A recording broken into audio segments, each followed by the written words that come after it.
espions. Ce secteur est-il hautement sensible dans ce qu'on appelle l'intelligence économique? C'est la question du Trésor.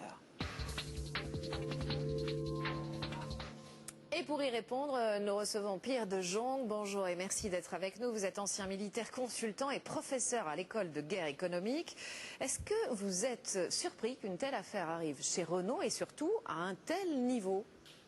Je pense que toutes les sociétés françaises ou les sociétés industrielles d'un grand niveau sont dans le scope radar des pays émergents, etc. Donc ça ne m'étonne pas qu'un groupe industriel comme Renault soit dans des problèmes liés à cette question d'espionnage. Mais là, ce sont trois cadres de très haut niveau, manifestement. Mais le niveau a peu d'importance. Le problème, c'est qu'en fait, comment ça se passe? Je veux dire que vous retrouvez, vous êtes invité dans une ambassade, par exemple, vous êtes invité à un cocktail, on vous dit ce que vous faites, on vous interroge davantage, vous invitez 15 jours après à un dîner chez l'ambassadeur et puis vous commencez à expliquer ce que vous faites, vous amenez 2-3 informations et progressivement vous rentrez dans une mécanique, dans une machine qui fait que vous donnez de l'information qui devient extrêmement confidentielle. À votre insu, vous êtes en train de dire, mais pas toujours, j'imagine. C'est pas toujours, parce que les motivations sont extrêmement différentes les unes des autres.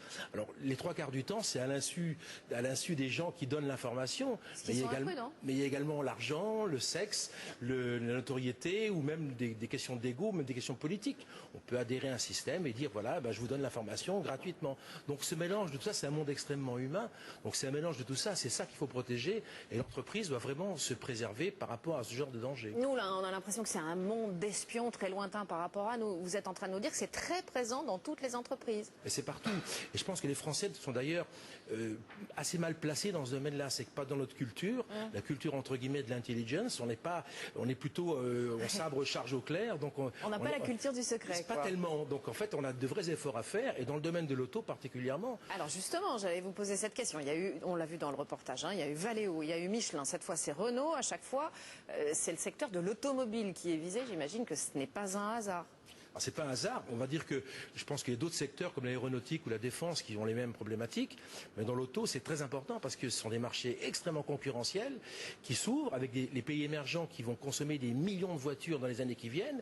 Et troisième point, on est dans un virage technologique, un changement technologique.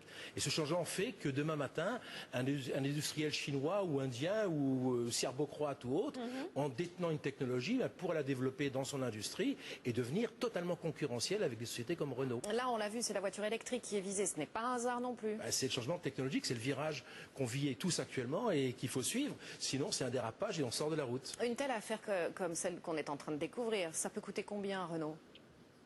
Ça peut lui coûter le marché d'un volant entier de son économie. Ce que je veux dire, sa voiture électrique, il ne la vendra peut-être pas à cause de cette opération. Vous qui êtes professeur à l'école de guerre économique, comment se protège-t-on? On a entendu dans le reportage quelques conseils, mais quand on est une grande entreprise, comment on peut faire pour se protéger contre cet espionnage économique? La première chose, c'est la culture de l'entreprise. Il faut absolument que la culture de l'entreprise intègre la notion de secret, de protection, et ça va du laisser passer dans le parking jusqu'à des war rooms, à des salles protégées, dédié à l'activité secrète et confidentielle de l'entreprise. Je veux dire que c'est quelque chose c'est une activité de tous les jours, c'est quelque chose qui est constant et qui commence auprès du balayeur jusqu'au PDG de la boîte. Personne ne peut échapper à ce genre de problème. Merci à vous vraiment, Pierre de Jong, d'être venu sur le plateau du Trésor de France 2.